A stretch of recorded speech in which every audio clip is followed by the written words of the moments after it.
22. Hey guys, tonight we're going to step back in time and walk in the bare, cracked footsteps of a medieval peasant living in a small, forgotten village. Imagine it. Your breath clouds in the icy morning air as you peel yourself off a lumpy straw mattress. The roof above you leaks. The fire has gone cold. Your fingers are stiff, your belly is hollow, and you already know what the day will bring. Labor, hunger, and prayers no one seems to answer. You've got one tunic to your name, lice in your seams, and if you're lucky, some turnip stew for dinner. There's no running water, no privacy, no escape. You're one of dozens in your village, and every face is as weary as your own. From sunup to sundown, you survive by the strength of your hands and the mercy of the Lord. Spoiler alert, you probably won't survive this. So before you get comfortable, take a moment to like the video and subscribe, but only if you genuinely enjoy what I do here. And drop your location and local time in the comments. I love seeing where and when you're listening from. Now dim the lights, maybe turn on a fan for that soft background hum, and let's ease into tonight's journey together. The day begins before dawn. The rooster hasn't crowed yet, but your father's already stomping through the dark house, heavy-footed and sighing. You blink up at the ceiling, wooden beams blackened with soot and spider webs, and wish you could stay in bed. But there's no such thing as sleeping in. Not for you. You swing your legs off the bed and wince as your bare feet hit the dirt floor. It's cold and damp, the kind of chill that lingers in your bones all day. The room smells like wood smoke, sheep, and boiled cabbage. Your siblings are still asleep, snoring gently, in a heap beside you, wrapped in the same scratchy wool blanket. There's not enough space to stretch, not enough warmth to share. But this is your life. You shuffle toward the door, ducking low, so your head doesn't clip the frame. The hut isn't much taller than you are, made of wattle and daub. Its walls are already cracking again after the last frost. Your mother patched them with straw and mud, but everything's temporary here. Even the walls, even you. Outside, the village is still cloaked in gray. A faint mist rises from the thatched rooftops. You can hear the muffled bleating of goats, the distant barking of a dog, and the low creak of someone drawing water from the well. You head toward the stream with your bucket. Your family needs water for porridge washing, and maybe if there's time for your mother to scrub out the corner where the chickens sleep. You pass the other huts, each just as hunched and battered as yours. Smoke curls from the chimneys, thin and ragged.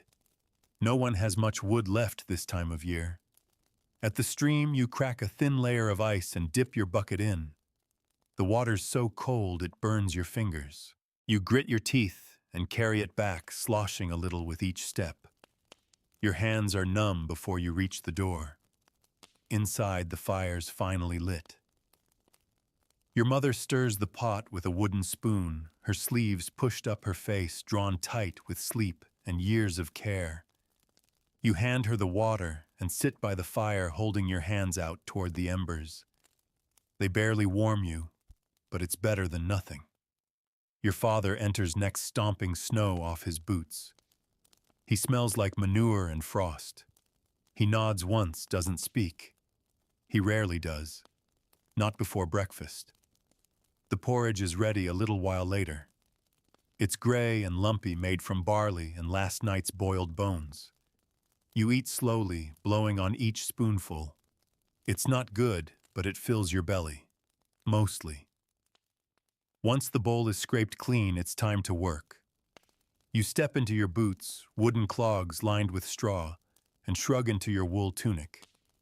It hasn't been washed in weeks, maybe longer. But that's just how things are. You own 2 garments, one for work, one for feast days. Both smell the same.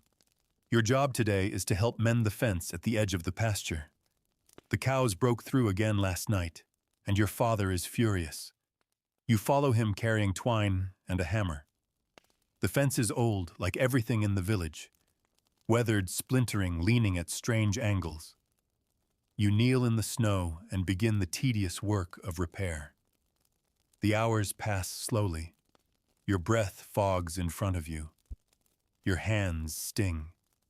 Your knees ache. You don't complain. No one does.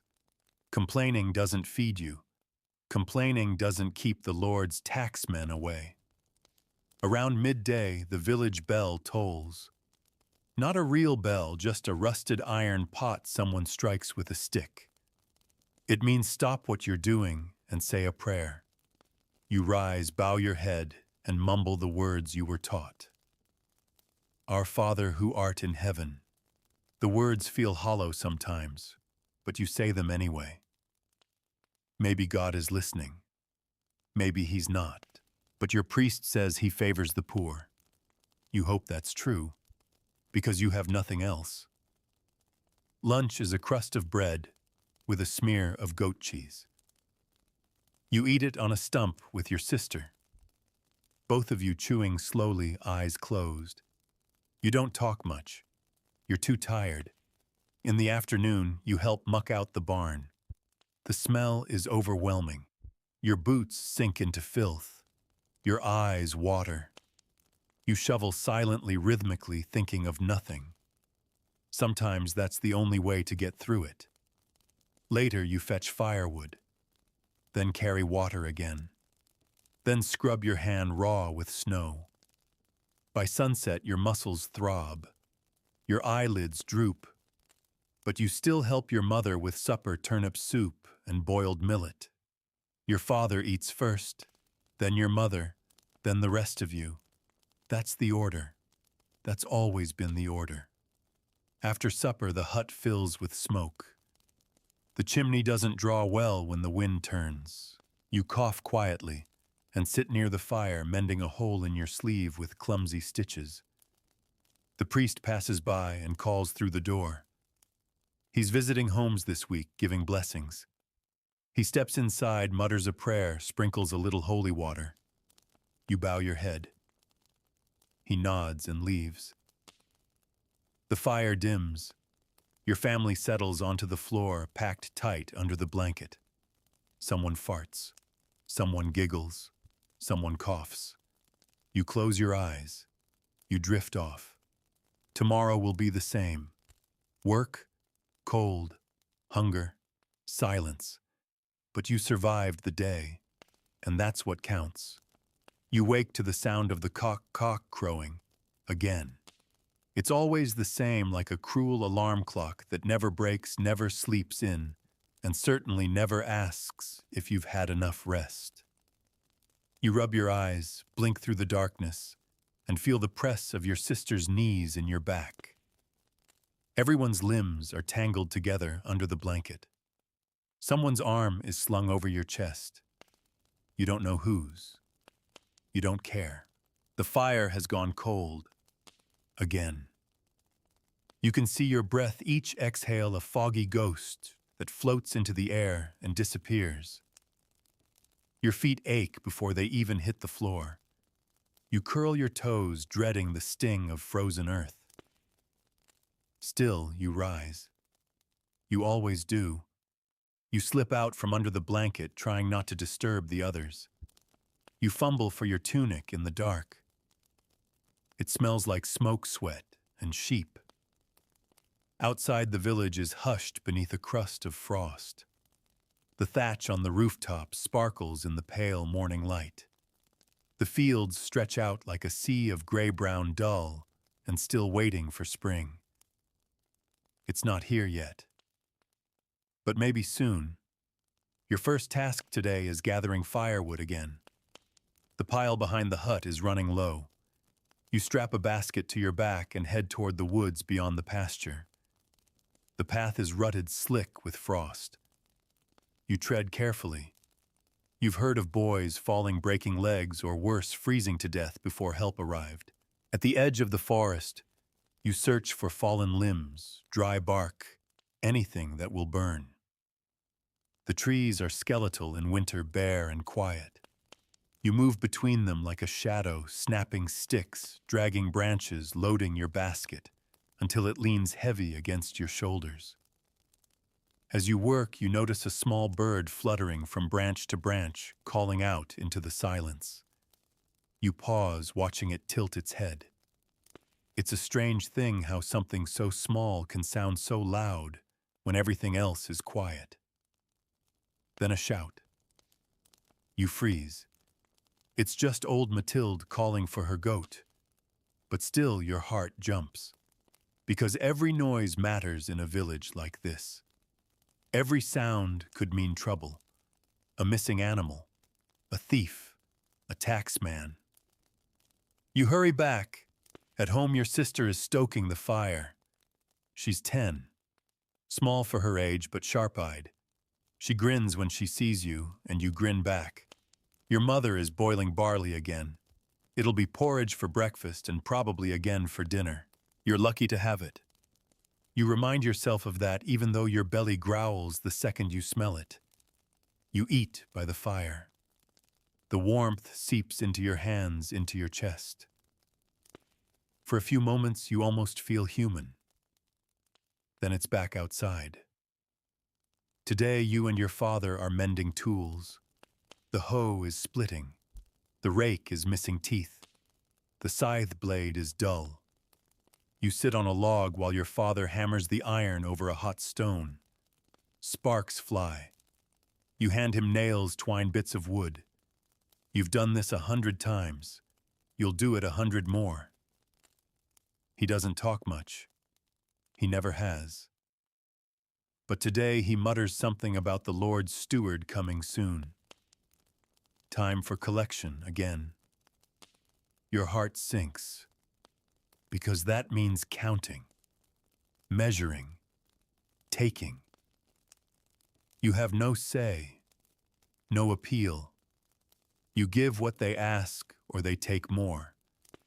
So that afternoon, while your father works in the field, you help your mother hide a sack of barley beneath a pile of moldy hay.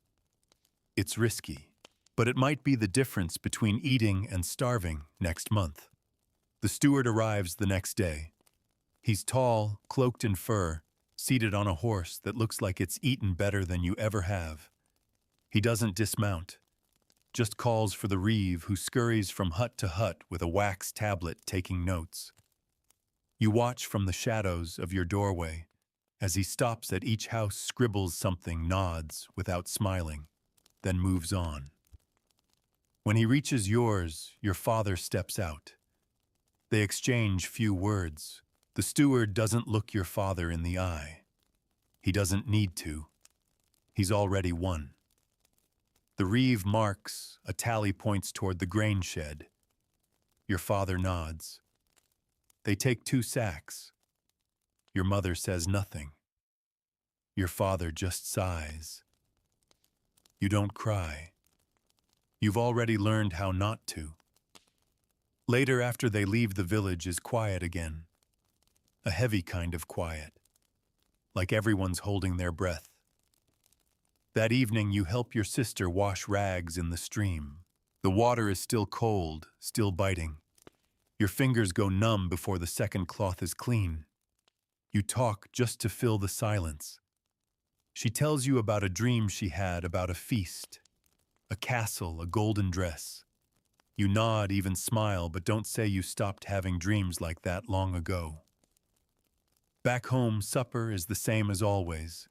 Porridge and turnips. You eat in silence. Then the priest arrives, again.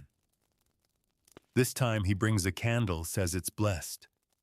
Says it will protect your house from fire. You wonder if it will protect it from hunger. You lie down that night beside your sister. You hear your father muttering a prayer. You hear your mother coughing. You close your eyes and wait for morning. Because that's the only thing that ever changes. The next day always comes, and with it more work. The sun is barely a smear on the horizon when you step outside. It's another morning of aching joints, frozen breath, and boots that haven't dried since last week. You trudge through slush and old manure, your wooden soles smacking the icy ground with each step. The smell of dung smoke and something sour hangs in the air. It's everywhere in your clothes, your skin, your hair. You hardly notice anymore. Today is washing day. Not for you, of course. You haven't had a proper wash in weeks, maybe months. But your mother insists on scrubbing the household linens. The sackcloth you sleep on, the woven wraps for the babies, the strips of wool that serve as bandages and padding and tablecloths. You help her drag the baskets to the stream.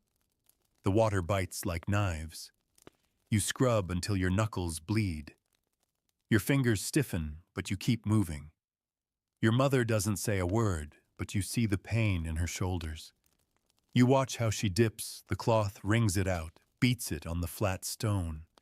Again and again, like she's trying to squeeze the hardship out of your lives one rag at a time. It doesn't work, but you help anyway. Afterward, your hands are raw, your nails blue. You hold them near the hearth when you return, trying to bring life back into your fingertips. Your sister hands you a cup of warm water. It's not tea, just boiled water, but it feels like a blessing. You drink slowly. Outside, the village has come to life. You hear the priest's voice from the square. He's reciting prayers, something about Saint Blaise and the protection of throats. A fitting choice. It seems like everyone is coughing lately. You step out again, eyes scanning the crowd. Children dart between huts. Men repair fences or patch carts. Women haul water or chase chickens. Everyone has something to do. There's no such thing as idleness here. Idleness is dangerous. Idleness is hunger. You walk toward the field your father has been plowing. He's already there, bent low over the handles, grunting as he drives the ox through the earth. The animal is slow today, maybe sick. You offer to take the yoke. Your father nods and steps aside, wiping sweat from his brow. You push forward. The plow bucks and drags, stubborn against the rocky soil. The wooden handles blister your palms, already sore from the wash. You bite your lip and keep going. It's not about pride. It's not about strength. It's about survival. In the distance, a bell rings again, not the prayer bell, but the warning bell. You freeze. Everyone does. The sound is sharp, urgent. It means only one thing, riders. You abandon the plow and follow your father to the edge of the village. There, from the tree line, emerge two horses, soldiers. They wear the Lord's colors, gold and red, and their armor gleams even under the weak sun. They don't speak at first, just dismount and read from a scroll, a new law, a new demand. This time they want wool, enough to supply the manor through the next season. You don't have much wool. No one does. The village elder speaks up. His voice trembles. He says the sheep have been sick. The harvest was poor. The people need what little they've kept. The soldiers don't care. They walk from house to house, inspecting bundles, marking ledgers. No one resists. You watch your mother offer up your last skein. You'd planned to trade it for a bit of honey next market day. Now it's gone. After they leave, the elder gathers the villagers. He says this is how it is. He says it has always been this way. He says you must pray harder, work harder. You stare at the spot where the horses disappeared. The mud holds their hoof prints like scars. That night, dinner is a weak broth, the last of the onions. Your sister coughs again, deep and rattling. Your mother presses a cloth to her forehead. Your father sits in silence, staring at the fire. You eat slowly. You don't taste it. You just move the spoon to your mouth and swallow. Later in the dark, you listen to the wind pushing against the thatch. You feel the draft sneak under the blanket. You hear the slow, tired breaths of everyone in the room. and you wonder how many winters can a body endure. How many days like this before something breaks? But morning will come. It always does. And you will wake up again. And you will rise again. Because that's what life in the village demands. Not glory, not comfort, just survival. The next morning you wake before your eyes even open. Your body knows the weight of the day before you feel the cold or hear the creak of the shutters. Your shoulders throb, your knees ache. The blanket clings to you with the sweat of shared sleep, and when you finally sit up, every joint protests. Your sister's breath is shallow beside you. She didn't eat much last night. Her cough is deeper now, and your mother keeps checking her forehead with the back of her hand more often than usual. You don't ask. You don't need to. You know what that kind of quiet means. Outside, the snow has begun to melt into thick slush. Spring is teasing the village, showing signs of life here and there. A green blade of grass, a drip from the eaves, birdsong from somewhere in the hedgerow. But it's not true warmth yet. It's still cruel out. Wet and bone-deep cold. You're assigned to help mend the village path today. The ruts have grown deeper over the winter, turning the road into a channel of muck. Your job is to fill them with stones hauled from the riverbank. It's miserable work. Each step into the muck threatens to steal your boot. Your fingers are raw from lifting wet rocks. The reeve passes by during the work, nodding once as if to say, "Good enough."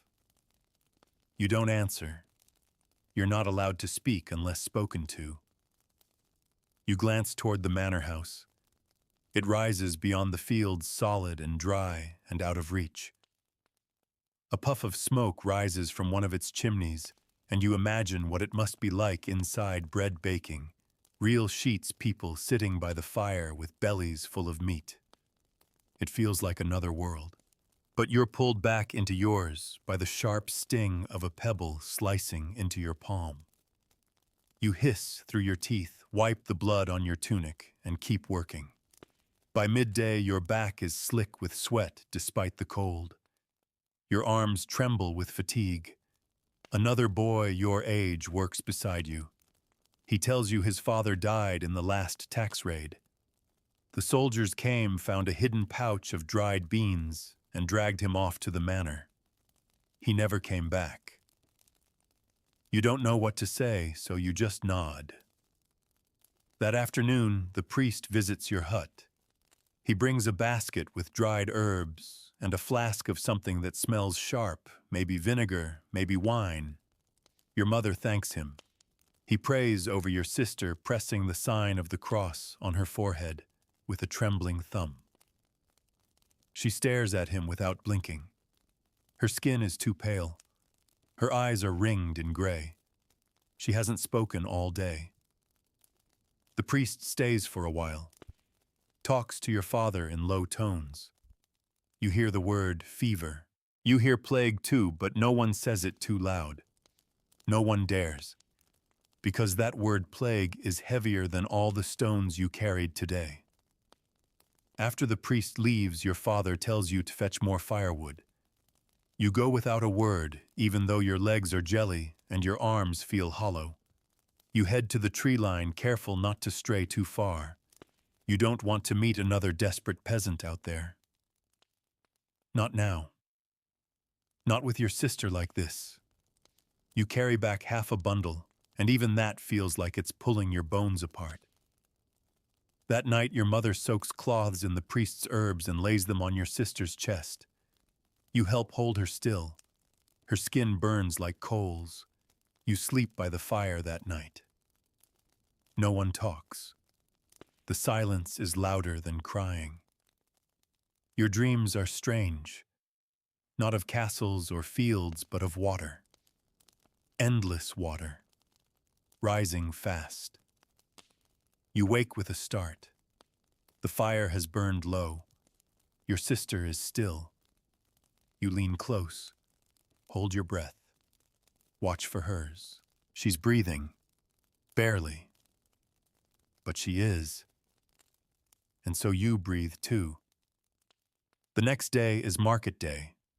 You help your father load a few things to trade a bundle of wool, a dried rabbit skin, and some eggs.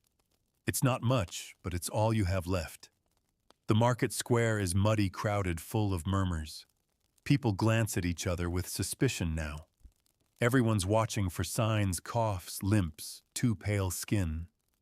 The air feels heavier. You trade for onions and a hunk of stale rye bread. Someone tries to sell you a candle made from tallow, but it's too soft and already melting.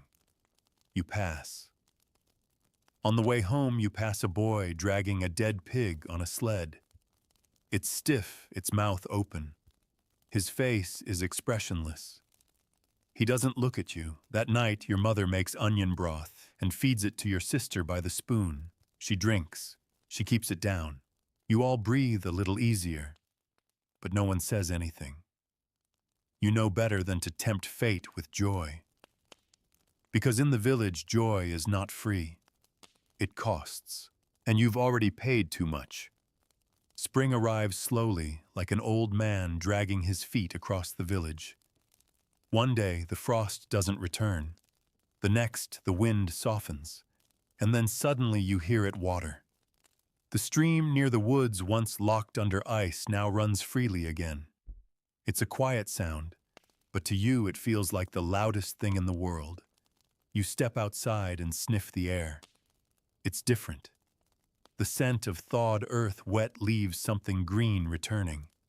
The fields still look battered, but there's hope in them now. Patches of grass poke through the slush. A few bold birds call out from the trees. Even the animals seem more alive. Goats bleat louder. Chickens scratch with purpose. Your sister wakes that morning without coughing. She sits up on her own, her hair tangled and her face pale, but she smiles. Just a little. You smile back. That tiny expression is worth more than gold. Everyone begins to move faster. You feel it across the whole village. Rakes come out, spades get sharpened, and people start clearing debris from their doorsteps. It's as if the entire world has taken a deep breath and decided not to die this year. You and your father begin tilling your strips of land. You don't own the fields. No one does. They're divided by invisible lines, shared and rotated year to year under the Lord's orders. Your family gets a few narrow sections, not the best ones, but not the worst either. The work is heavy. Your father drives the ox slowly across the furrows, while you walk behind, with the hoe breaking clumps, tossing rocks. Your shoulders already burn, but you don't stop.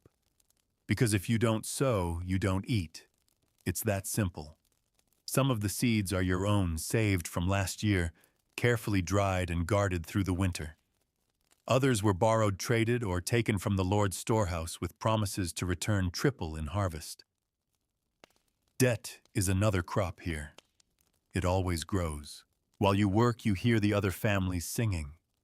Not songs of joy, songs of rhythm, of motion. Verses passed down to keep the hands moving and the spirits from breaking. You find yourself humming one of them as you haul another bundle of brush from the edge of the field.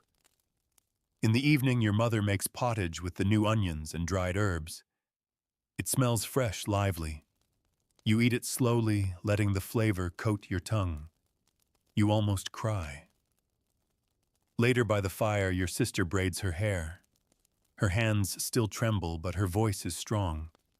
She asks you if you think there will be cherries this year. You tell her yes, even though you're not sure. Leonore sits beside you, darning a sock. She leans her shoulder against yours. It's not affection exactly. It's something deeper. Trust, perhaps. Or weariness. Or both. The next morning, you help clean the animal pen. It's one of the worst jobs. Filth flies stink that clings to your clothes for days. But you do it anyway. You always do. While cleaning, you notice one of the ewes is limping. You crouch beside her and examine the leg. A gash, clean but deep, likely a hidden thorn or a sharp stone. You clean it with boiled water, wrap it with a strip of old cloth. You're not a healer. But sometimes there's no one else. The ewe survives, for now. The priest stops by to bless the fields. He walks slowly, whispering Latin as he sprinkles holy water. Your father nods solemnly. Your mother crosses herself. You just watch. You're not sure if the blessing matters, but it doesn't hurt to try. That afternoon, the steward returns to the village. He brings with him a scroll freshly sealed. A new decree: the Lord requires 1 extra day of labor from every family this month. Something about building a granary near the manor. Your father clenches his jaw.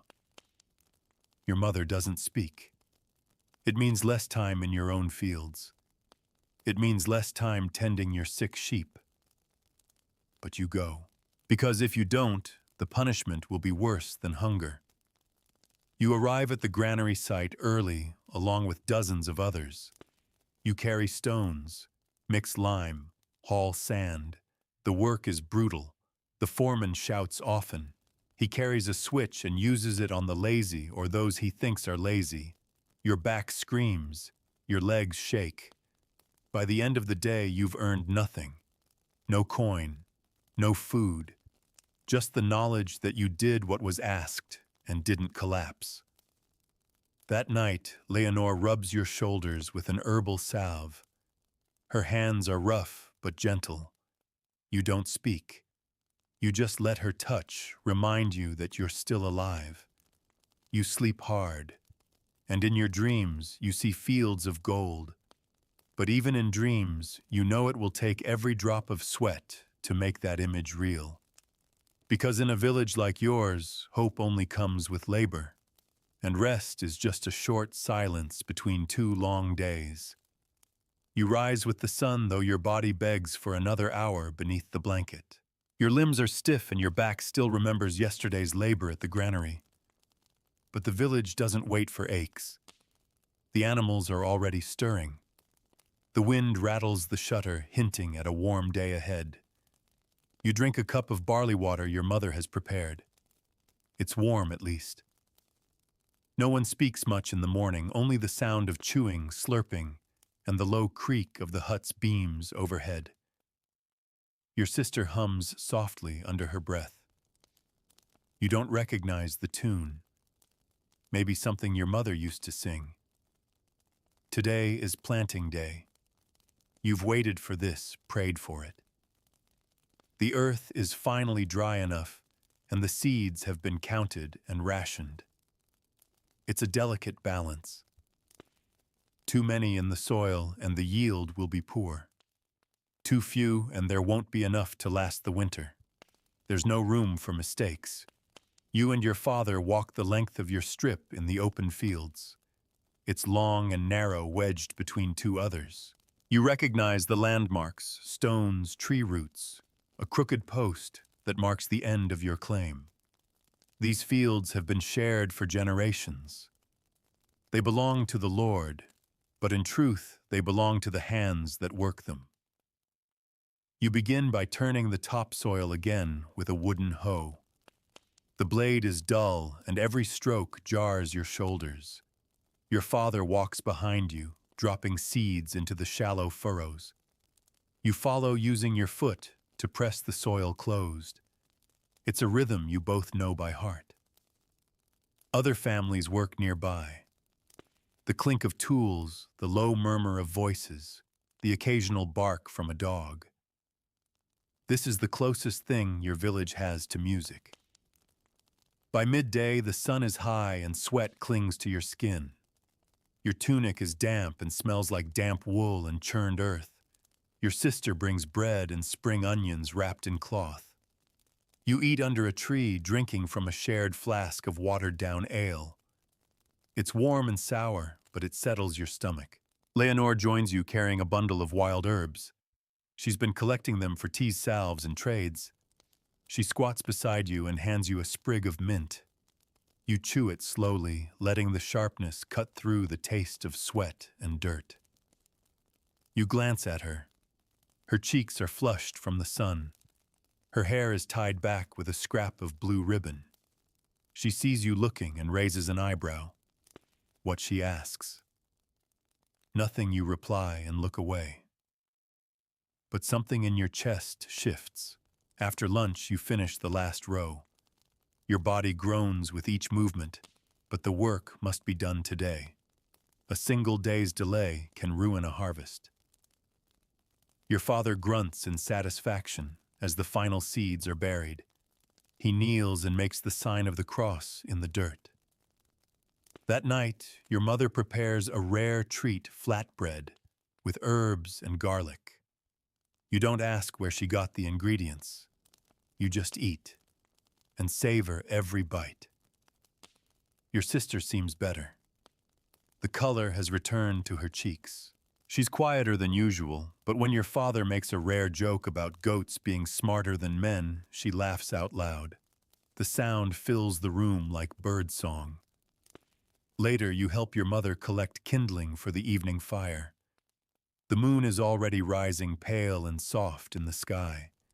You carry a bundle in silence, watching the wind ripple through the fields you just planted. You did well today, your mother says. You nod. You'll make a good husband, she adds. You don't know what to say. You think of Leonore, of her hands brushing yours as she passed the mint, of her eyes curious and clear. But you say nothing. Just keep walking. Back inside, the fire crackles. Your sister braids your mother's hair. Your father sharpens a blade with slow, steady strokes. Leonore sits across from you, sorting herbs into jars. You feel a strange sense of peace settle over you. It won't last. You know that. There will be floods, or drought, or blight, or taxes, or fever. There always is.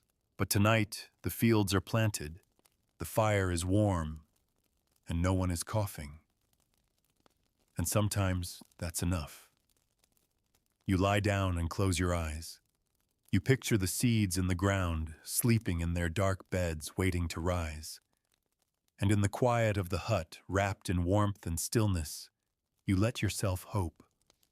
Just a little. Because in a medieval village, hope is the rarest crop of all. And every so often, it dares to grow. The days lengthen. You wake to the light already peeking through the slats in the wall. A rooster crows, and before you've taken your first breath, you know what's waiting: animals to feed, fences to check, tools to sharpen. The morning air smells like dew and manure, sharp and alive.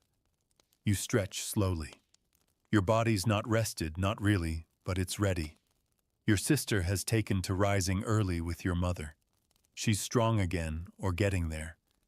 You find her outside near the goats, tying bundles of hay and singing under her breath. You can't remember the last time she sang. You nod to her as you pass.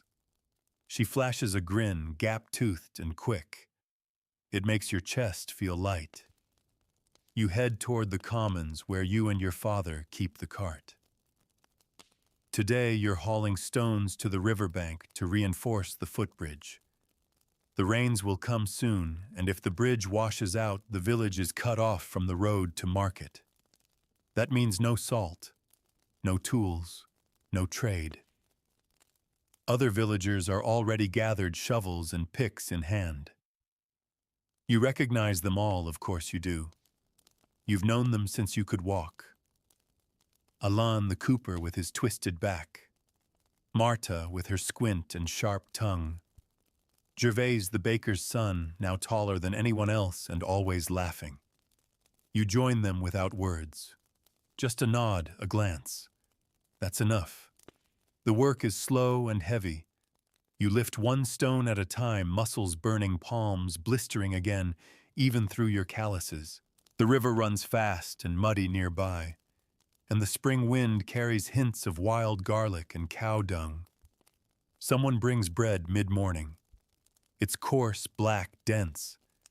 You chew it while leaning against a half-buried log, sweat cooling on your neck. And just for a moment you listen to the sound of others working. Picks striking earth, boots squelching in mud, someone humming, a baby crying in the distance. It's not peace exactly, but it's life. When the bridge is finished, you all stand and admire it. It's nothing more than flat stones and rough timbers, but it looks sturdy. Your father even mutters, "Good." That's as close to praise as it gets. On your way back through the fields, you see the first sprouts breaking the soil, green and delicate but real. Your breath catches. They made it. The seeds are growing. You feel something warm rise in your chest. Not joy, not yet, but something close. Back at the hut, your mother is sewing with Leonore. They sit near the door, catching the last of the afternoon sun. Leonore looks up and waves you over. She's patching your tunic. Again. You watch her fingers, quick and sure, as they move through the threadbare fabric. "Try not to rip it this time," she says, smirking. "I'll consider it," you reply deadpan. Your mother chuckles softly. Inside, your sister is kneeling by the hearth, blowing gently on the embers. The fire stirs, and the room begins to glow. Dinner is stew thick with beans and wild greens. You eat quietly, savoring every bite. Afterward, your father pulls out a small bundle wrapped in cloth. You watch with curiosity as he unfolds it. Inside is a block of beeswax. "Traded for it this morning," he says. "We'll need new candles." He hands the wax to your sister, who beams like she's just been given a crown. That night, you and your father sit outside for a while. The moon is high. The stars blink through the thin clouds. You hear the rustling of animals in the pasture and the soft chirping of crickets. He speaks finally. "You're doing well." You look at him surprised. "You keep going," he adds. "That's what matters." You nod. Because in this life, no one is waiting to rescue you. No one is coming with riches or miracles. You survive because you keep showing up, because you work, because you endure. Later in the dark, Leonore curls up beside you, her hand resting against your arm. She says nothing. You say nothing. But the quiet between you hums like something sacred. You think of the bridge, of the sprouts, of the stew, and you wonder if maybe, just maybe, this year will be better than the last. You don't say it aloud. You're not foolish. But you let the thought settle warm and fragile like a candle flame in your chest. And for the first time in a long while you fall asleep, not with dread, but with a thread of hope winding softly through your dreams. Morning comes with a softness you didn't expect. No icy wind, no frost at the corners of the walls, no bitter chill clawing at your skin the second you stir. Instead, the air smells faintly of grass, damp, sweet, and new. Spring has finally stepped through the door. You stretch and sit up slowly. Your muscles ache, but it's not the sharp pain of winter fatigue. It's the steady throb of a body that's worked and is healing. Your sister is already up, clattering gently with a pot over the fire. She hums as she stirs, and for once you don't mind the noise. It feels like the village itself is humming. You step outside into the light, blinking at the gold that spills across the fields. Everything glistens, leaves rooftops, even the worn path to the well. The earth is still heavy with moisture, but you can smell life in it. Today is market day. You and Leonore are chosen to go along with two other villagers. It's not far, half a morning's walk, but it's rare that you get to leave the village, and rarer still that you do it with someone your age, someone you care for. You bundle a few goods, woven baskets, dried herbs, one of your mother's carved wooden spoons. Simple things, but maybe enough to trade. The walk is long and quiet.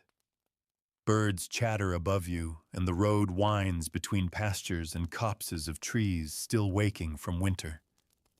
You carry the bundle on your back, Leonore beside you, talking about little things, the color of new leaves, the smell of mint, a dream she had about a rabbit stealing cheese. You laugh, out loud. She stops walking and stares at you, shocked. Was that joy? You nudge her with your elbow and keep walking. But you're smiling. The market buzzes with sound. It's busier than you expected, farmers from nearby villages, traveling monks, merchants with weather-stained hands and deep voices. You see baskets of eggs, bolts of rough cloth, a barrel of dried apples. There are smells, 2 honey-roasted onion fish. It's overwhelming. You've only been to market a few times in your life, and every time feels like stepping into another world. You and Leonore set up near the edge of the square. A woman buys 2 baskets. A boy with a limp trades a turnip for your spoon. A monk takes a bundle of sage and leaves behind a beeswax candle stub. By noon, your cloth is almost bare. You sit beside Leonore, sharing a hunk of bread and a few slices of dried pear she bartered from a merchant. It's sweet and leathery and perfect. You chew slowly. There's music nearby, someone plucking a lute, singing in a dialect you barely recognize. A group of children dance in a circle, laughing and tripping over each other. It feels like joy. But joy never lasts long, not for people like you. The steward arrives just before sundown. He walks with a short blade at his side and a roll of parchment in his hand. He's not here for you, he's inspecting trade, enforcing taxes, looking for smugglers. Still, you lower your gaze. Everyone does. When he passes, his eyes skim over you, then linger briefly on Leonore. His mouth curls into something like a smirk. Then he walks on. You don't speak of it, not until much later. You leave the market with a sack of flour, 2 onions, a bundle of wool, and a small wooden comb. Leonore weaves the comb into her hair as you walk. I like this day, she says softly. You nod. Back in the village, twilight has settled in. The fields shimmer with the last of the sun, and smoke rises from hearths in slow spirals. You pass children chasing a stick through the mud, a man sharpening a scythe, and an old woman kneeling in prayer at the chapel door. Your mother greets you with a tired smile. Your sister hugs you quickly, eyes widening at the flower.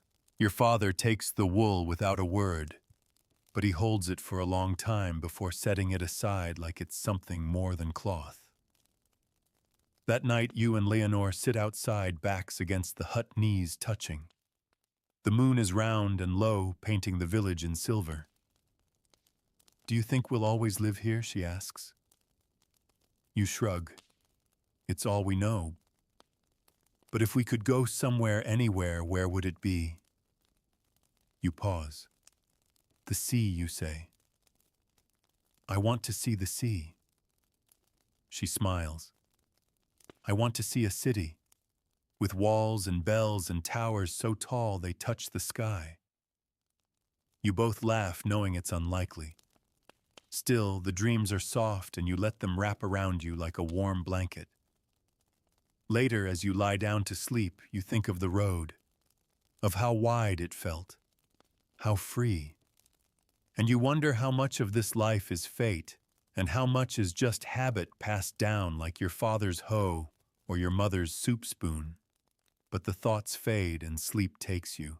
because tomorrow the planting continues, and dreaming is only allowed until the rooster crows. The rooster wakes you before the sun fully breaks the horizon, and you groan softly as you roll over on the straw bed. Your back sticks to the rough blanket with a layer of dried sweat.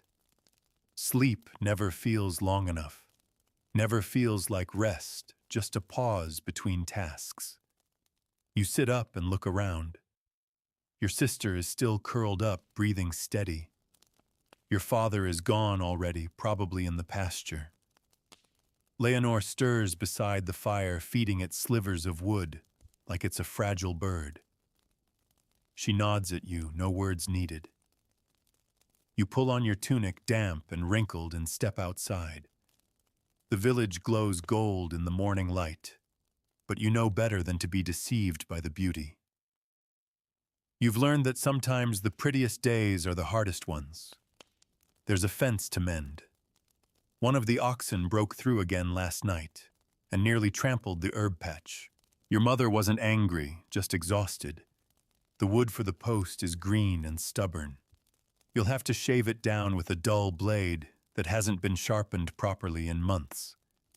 You find your father in the field, bent low with a spade. You greet him with a quiet morning, and he replies with a grunt. That's all. That's how it's always been. You work in silence together. He holds the post while you hammer. You can feel the vibration up your arm with each strike. After a while, the sun rises higher, and the sweat starts to sting your eyes. A rider appears on the road. You see him first. A thin figure on a lean horse wearing the Lord's crest. He doesn't come often, which means whatever he carries isn't good. You call to your father, and the two of you walk toward the village square just as others begin to gather. The rider dismounts with a scroll in hand. He reads aloud. The Lord is preparing for a visit.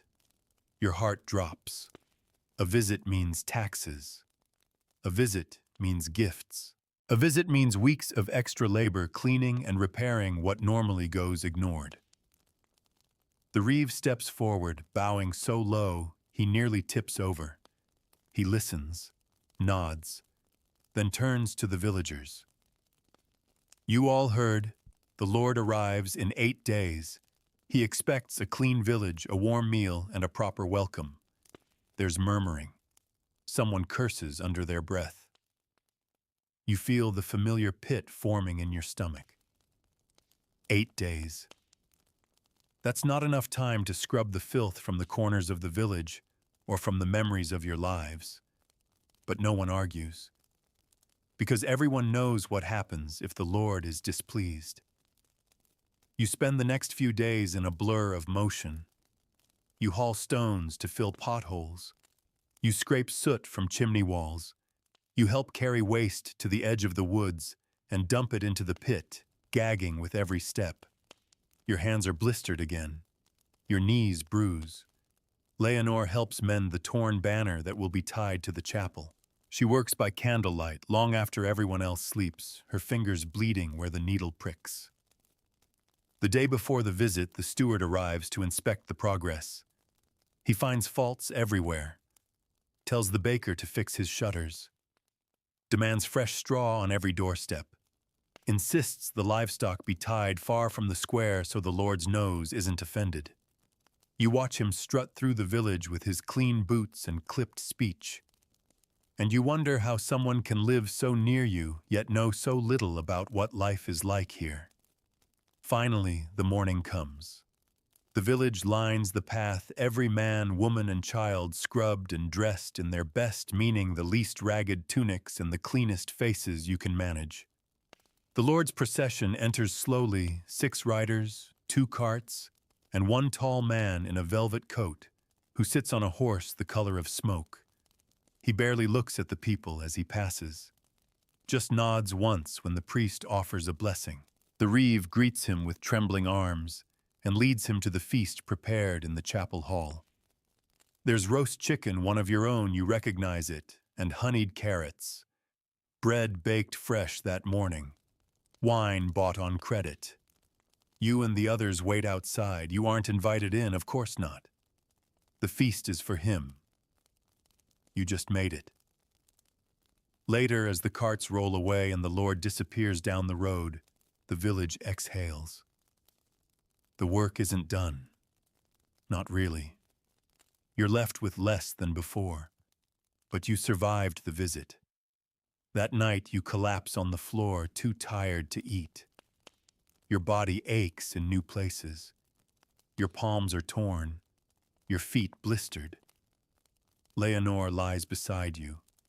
She whispers he never even smiled. You stare at the ceiling. He didn't need to. And that's the truth of it. Lords don't need to smile. Because smiles are for equals. You fall asleep with the smell of smoke still clinging to your tunic and the taste of bitter herbs on your tongue. Tomorrow the fields call again, and this time the Lord won't be watching. Just the sky, just the soil, just you, and maybe that's enough. The Lord is gone. The banners are taken down, the dishes scrubbed clean, the borrowed linens returned. The air in the village feels lighter, but not entirely free. His visit left an invisible weight behind something you feel in your shoulders as you walk toward the field the next morning. No one says it aloud, but everyone is thinking the same thing: how much this visit cost you. The chickens are fewer, so are the eggs. The cellar is emptier than it should be, the stew thinner. But the planting continues.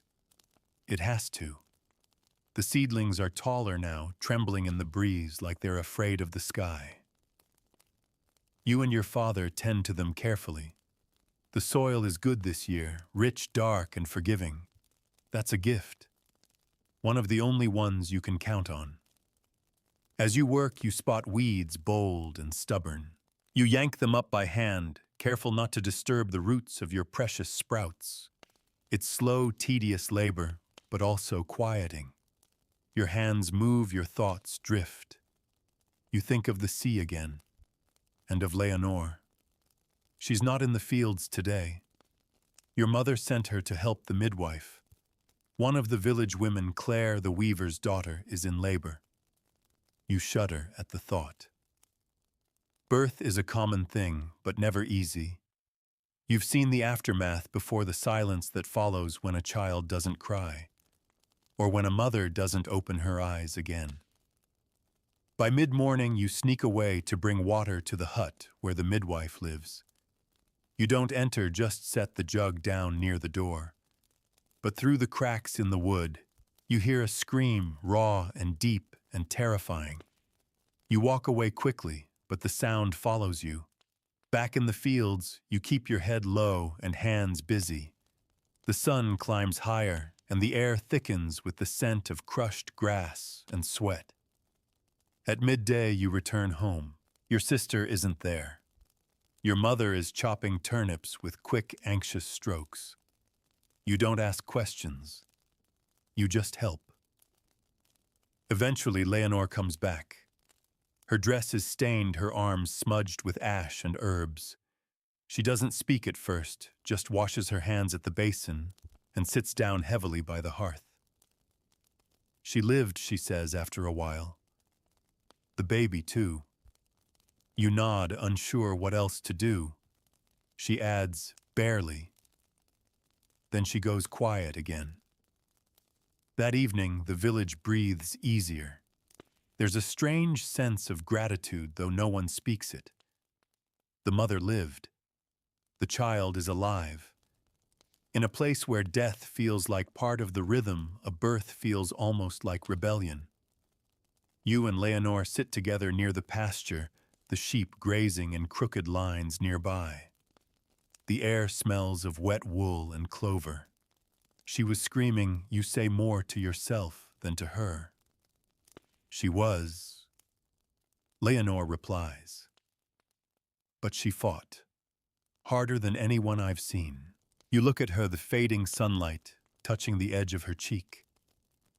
She's changed since winter. Stronger, quieter. Something fierce lives in her now. You want to say something, anything. But the words sit in your throat like pebbles. So instead you lie back in the grass, stare up at the sky, and listen to the wind move through the leaves. In the distance, a dog barks. A baby wails. Someone starts singing an old lullaby.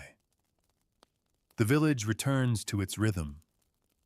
The next few days pass with an almost eerie calm. The weather holds.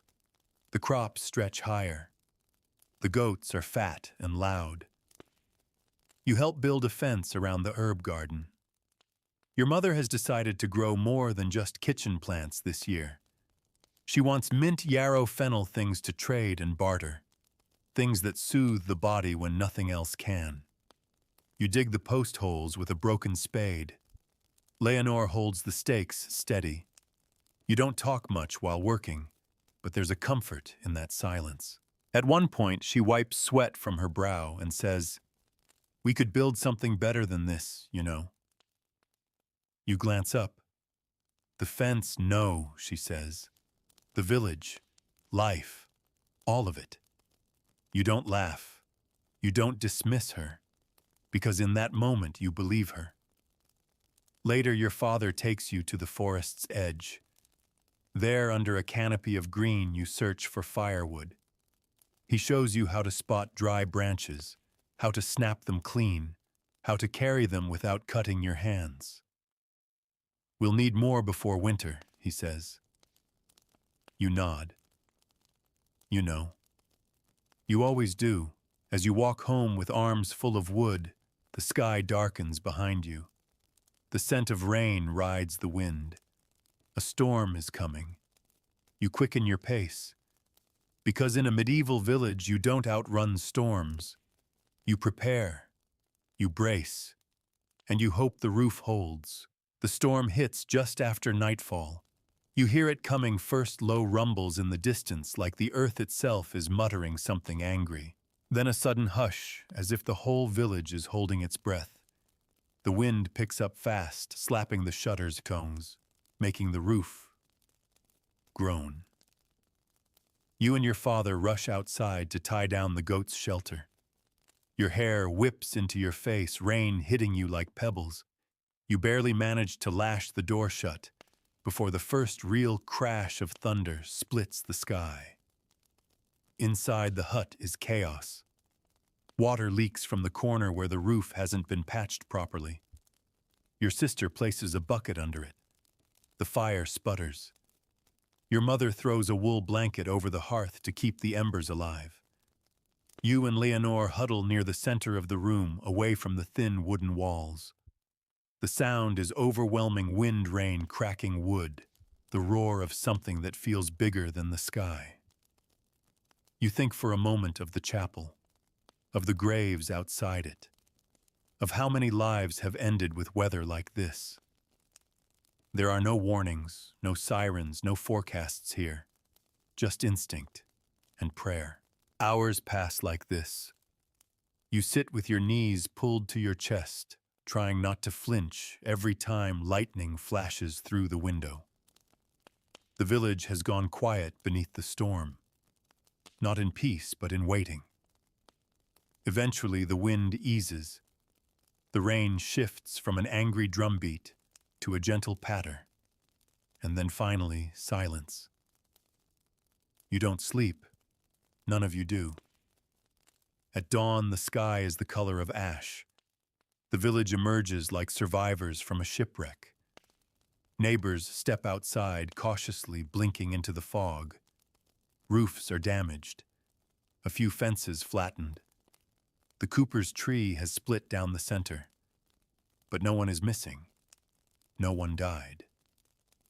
That alone is enough to thank the saints. You and your father go to the fields first. The sprouts are bowed but still rooted.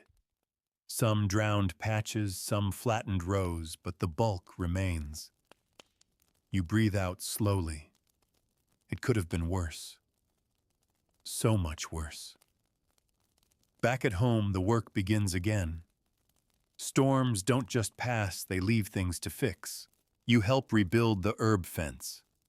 Leonore teases you for the crooked posts, but you catch her smiling when she thinks you're not looking. Your sister gathers fallen branches to dry for firewood. Your mother spreads wet cloth over bushes to dry. Everyone moves with quiet urgency. There's no time to talk about fear. You just keep going. At midday, the reeve calls a meeting in the chapel yard. The steward left a message: the tax collectors will return soon. Repairs must be made. Dues must be paid. The Lord, it seems, doesn't care if there was a storm. His granaries are still expecting their share. You don't say anything, but your chest tightens. You know what this means: cutting meals even thinner, hiding chickens, weighing every decision against whether it brings you closer to surviving the next season. Later, you help Leonore check on the old woman who lives near the forest edge. She's frail, nearly blind, and always smells of sage. Her roof collapsed during the storm, but she insists she's fine. You'll understand. When you're older, she says that most things that break weren't worth keeping. You and Leonore fix the worst of the damage. You share a heel of bread with her, and in return, she gives Leonore a pouch of dried lavender. You watch Leonore tuck it into her sleeve, careful and reverent. That night, you sit near the fire, the scent of lavender and wood smoke in the air. You feel the ache in your hands, your back, your legs. But the roof is whole. The fire is warm. And for now, the danger has passed. You and Leonore speak in whispers after everyone has fallen asleep. "Do you think we'll ever leave?" she asks. You pause. "I don't know. I want to see what's beyond the woods," she says. "Beyond the river. Maybe even beyond the mountains." You picture it, a road stretching endlessly, lined with strange trees and new smells, and cities full of voices you've never heard. "I'd go," you say, surprising even yourself. She looks at you, just for a moment, then nods. Sleep finds you slowly, the lavender a faint sweetness on the air.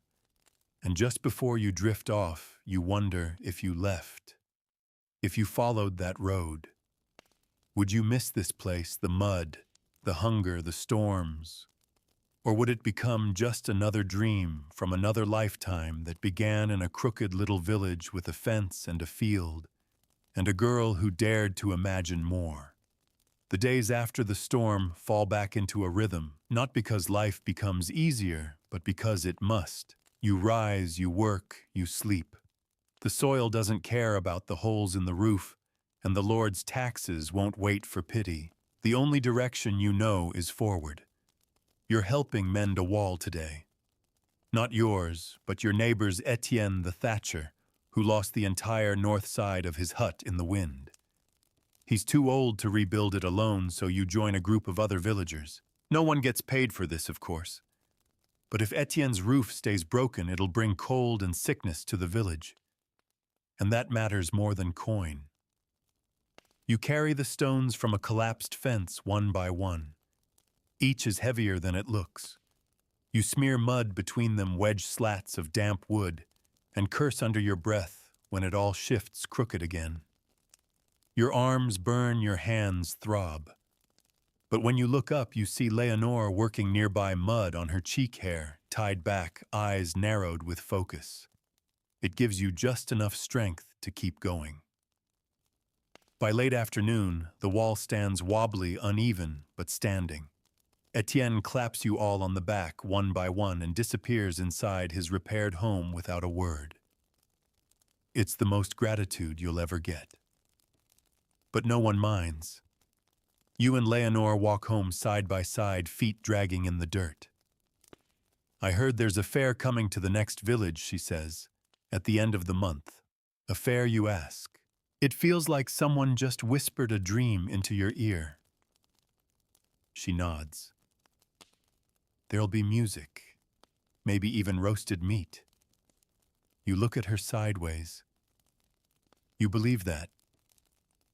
She shrugs. Don't you want to?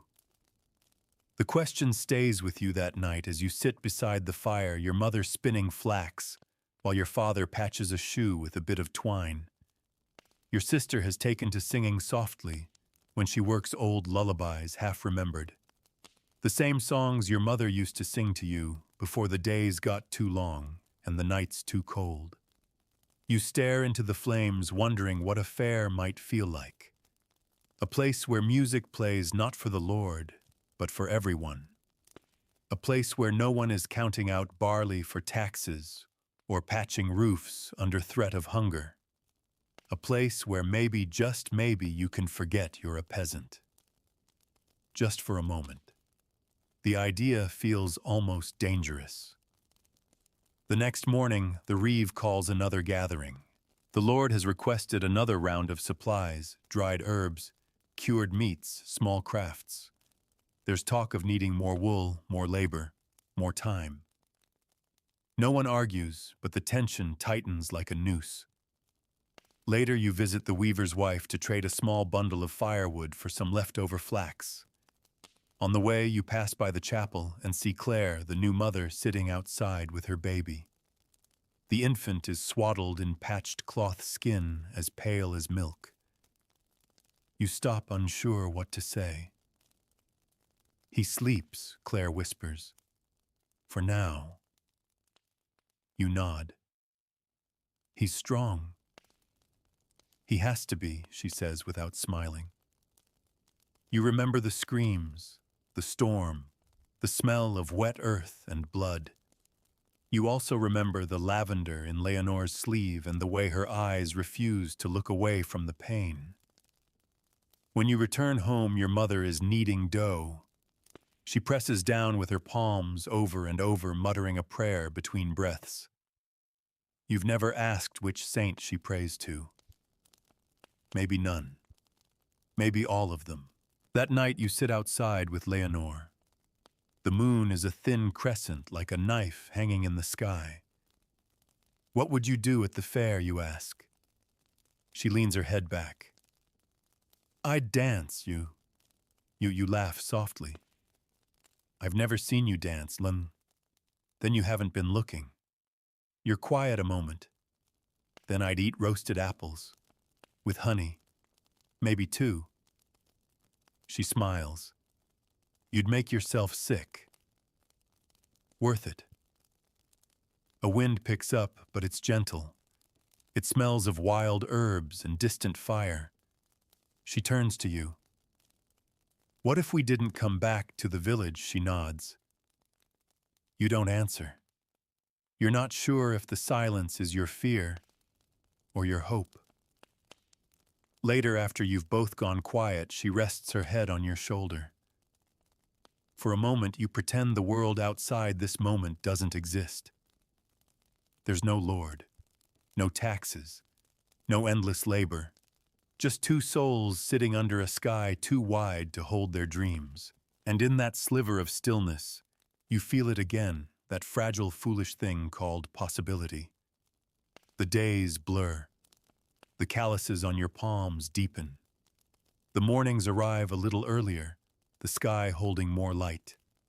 The crops begin to reach toward the sun, taller and thicker, and your family speaks in cautious tones about the coming harvest. But for now, there is only labor. You start the day with sore legs and a jaw that aches from grinding herbs last night by candlelight. The pestle is worn smooth, and your arms still hum with the repetition of it. Your mother says you have a healer's hands. You say you'd rather have a healer's freedom. You and Leonore help your father dig a new drainage ditch. The last storm made it clear the slope isn't steep enough, and the water pools drowning the young roots. So today you shovel. The dirt is thick and clings to everything, your sleeves, your hair, even your teeth. You swallow a mouthful once by accident and spit it out, cursing softly. Your father chuckles. A real chuckle, not just the ghost of one. That somehow makes the taste bearable. At midday, you rest beneath a crooked tree by the edge of the plot. Leonore peels an apple small shriveled stored from winter and splits it between you. It's sour, but you pretend it's sweet. That's the rule. You still thinking about the fair, she asks. You nod. Every night. She smiles. Then we should go. You glance around at the rows of beans, the fence, the hut beyond. At your father working with bent shoulders that never straighten anymore. How, you ask? She shrugs. We'll find a way. It sounds impossible. You both know that. But also, you both need to say it. Need to believe that roads exist for people like you. Later, you're sent to the chapel to help the priest mend a leaky window. The glass is cracked, but it's the frame that's failing, rotted from years of neglect. He's old, nearly blind, but sharp in his commands. You obey in silence. He talks while you work. About saints, about obedience, about the Lord's blessing for those who remain humble. You don't argue, but part of you wonders why the Lord's blessing always feels so much like punishment. As you replace the frame with fresh wood, you notice a loose stone near the altar. When you mention it, the priest waves it off. The church will outlast us all, he says. You're not so sure. After supper, you take a walk alone through the edge of the woods. You follow the creek, watching how it curls like a silver ribbon through the mossy roots. For a while, you let yourself pretend you're not a peasant, not part of the village, just a traveler, anonymous and unburdened. You find a feather black with a streak of white and tuck it into your tunic. A charm, maybe, or a reminder that wings do exist. You return just before dark breath fogging lightly in the cooler air. The hut is dim and full of the smell of cabbage and smoke. Your sister is asleep, curled under a patched blanket. Your mother is rubbing her knees, whispering about the coming cold. Your father is already snoring. Leonore, however, is still awake. She pulls you outside without a word. The stars are bright tonight, clear and sharp, with no clouds to blur their edges. She hands you something, a scrap of cloth stitched in a rough spiral. The thread is dyed with crushed berries, faded but still red. For the fair, she says. A trade gift. You touch the cloth like it's made of silk. It's beautiful. I want something better than memory, she replies. Something to give away that says, I was here. You nod. And then the silence wraps around you both again. You think about how loud the world can be. The Lord's voice, the priest's rules, the steward's demands. Even the fields hum with their own kind of pressure. But here beneath the stars, beside this girl, you can hear something softer. Your own heartbeat, the rustle of leaves, the tiny, barely audible sound of hope refusing to die. She stands, brushes off her skirt. We're going to that fair, she says. And this time it's not a question, not a dream. It's a promise.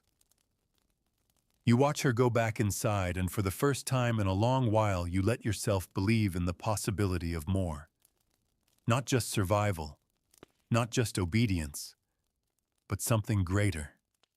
A life beyond this one, with music and apples and a road that finally leads you away from the mud.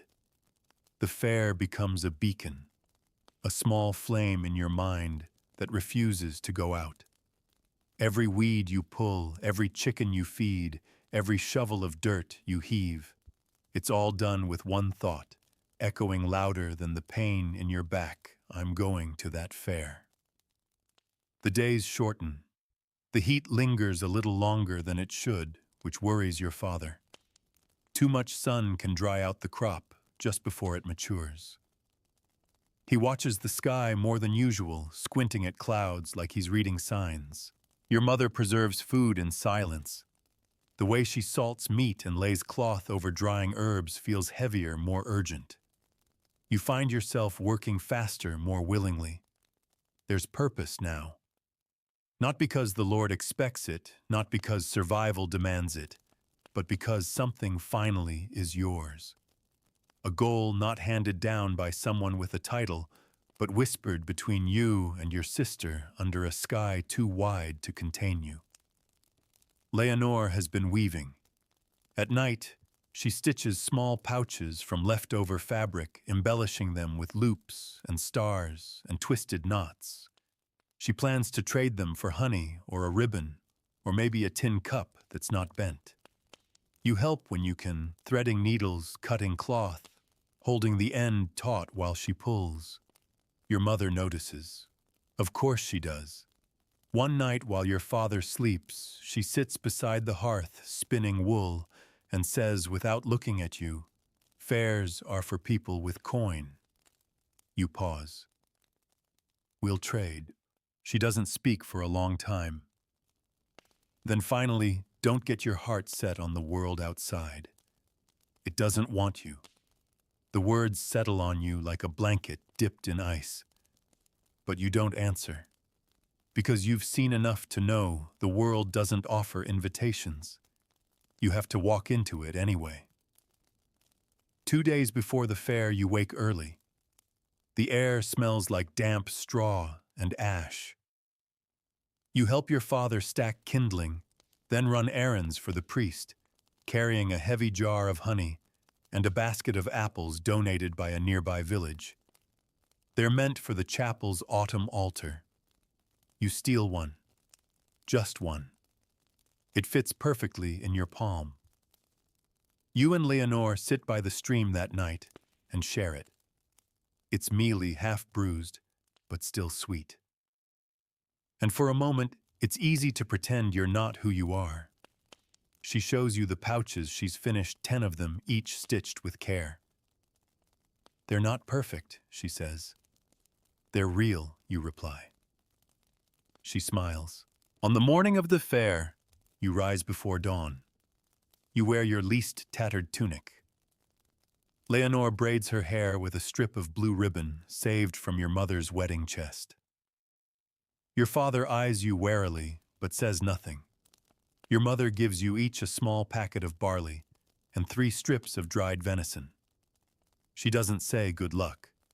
She just presses the food into your hand and turns away. The road to the fair is longer than it looks on the map the priest drew in the dirt.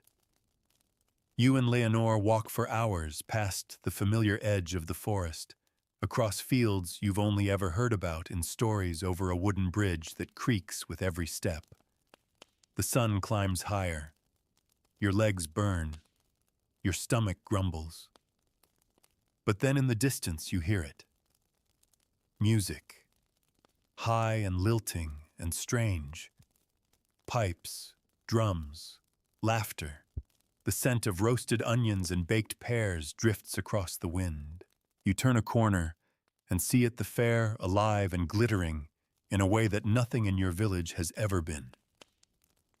Bright tents ripple in the breeze, their fabric dyed colors you didn't know existed. Merchants call out in thick accents. Children chase ribbons. A juggler tosses 3 apples into the air and catches them behind his back. There's a man eating fire. A woman with a bird on her shoulder. A child dancing on stilts. You and Leonore stop at the edge, just for a second. And then, like stepping into a story, you walk forward. Everything blurs, sound, color, smell. You trade your pouch for a chunk of honeycomb. You eat it with sticky fingers, the sweetness making you dizzy. Leonore sells 3 more pouches and buys a comb carved with vines. You play a game where you throw pebbles into clay pots. You win nothing. But you laugh. For once you laugh. At the edge of the crowd, a small band plays a slow tune. A circle forms. A dance begins. You don't know the steps, but Leonore pulls you forward anyway. You spin, stumble, catch your footing. Others join in. Strangers. And for a moment you forget the village. The dirt. The hunger. The storms. The taxes. The priest. The Lord. You're just feet on grass music in your ears and breath in your chest.